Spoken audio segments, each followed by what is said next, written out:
All right, we have a limited amount of time. I have many more questions which we are not going to have time to address.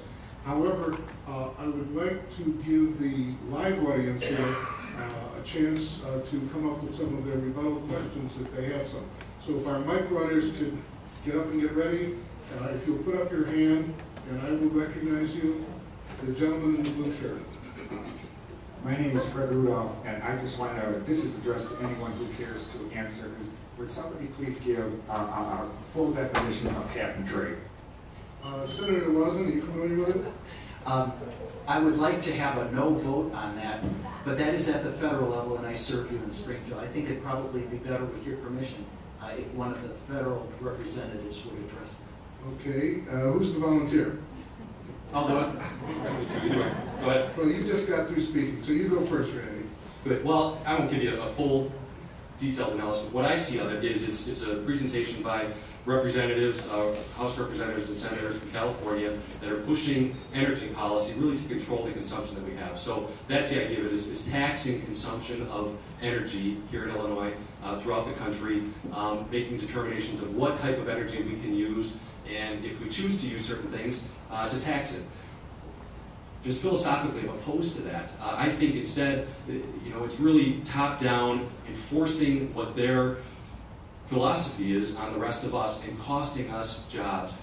It's heard that the majority of small businesses are going to pay significantly higher costs for their energy, and that, trickles down to us. We will pay much, much more for our energy. So it's an upside-down way of thinking about something. Certainly all of us want to recognize, and I've even seen it, the idea of it is, capping your pollution that you're putting out into the atmosphere. And so we've seen it, even Congress recently now has their own physical plant that is just belching out pollution left and right. And so what they can do is they can buy credits from somebody else who's actually saving and not maybe putting as much carbon out into the environment.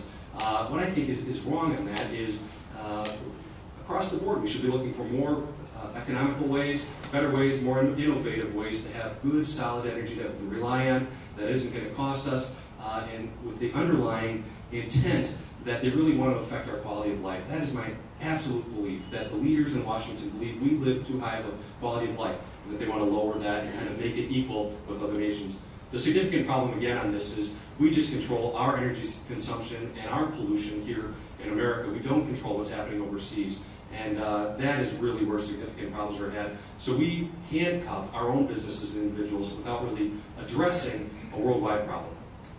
When you were referring to belching out from Congress, you weren't talking about hot air, were you? There's lots of belching going on out in Congress, but I was talking about their energy plan. Stephen, how about you back there? We're all senior citizens for the most part in this audience. And I have a question to ask you. What do you think of the idea of when you fellas go to Congress and get elected and retire, instead of getting pensions, go on Social Security, instead of getting your fancy medical, go on Medicare? How does that strike you? I agree 100%, and I will be a co-sponsor of Senator Lawson's bill because I think it is ridiculous when our Congress people, senators, representatives, pass laws that they say are good enough for you but not good enough for us. And, we're going to have a whole separate set of rules that we're going to abide by. That's absolutely wrong. It's what's led to the mindset out of Washington, D.C. that they know better than us, that they know better than we do. It's absolutely what we're getting from our current Congressman, Bill Foster, that needs to change. So my commitment is to fight for this type of amendment, fight for just the common sense that if we pass laws, we have to follow them as well as congressmen and senators. So I am going to fight for that. I'm doing this because I want to make that kind of difference, not because I want to line my own pockets or take care of my friends and family. Part of your oath of office is to uphold the Constitution of the United States. Now, if we look at the Senate and Congress, I don't believe that there's one individual among that august body that upholds the Constitution. Are you going to uphold the Constitution as it reads today? I guess we're going to go to the congressional candidates again. Let's start with you, Ethan. Yes. Randy? Absolutely, I will. Very good. We're getting good at this. Slow learners, but we're picking it up. Okay, Herman? Yeah, I'd like to get back to the energy issue.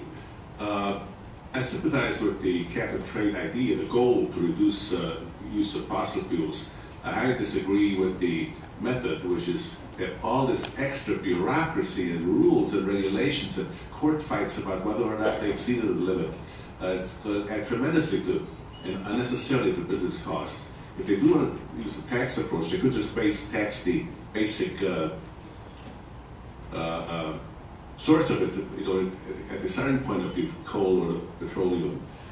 I didn't hear much of a discussion from you about the conservation. The closest I heard from it was when Ethan Hastert mentioned about decreased efficiency. But you'd have a big 3-ton SUV, and you can get better efficiency from it by doing the appropriate technology, but it's still a gas guzzler. It's going to be a gas guzzler. Back when Ross Perot... Your question is... Okay, 2 more sentences. When Ross Perot ran for president, he proposed an increase in the gasoline tax. What is your position on such types of taxes to decrease consumption? We have 2.5 minutes to get to the other end. Randy? I don't support a gas tax. To me, it's a carrot and a stick.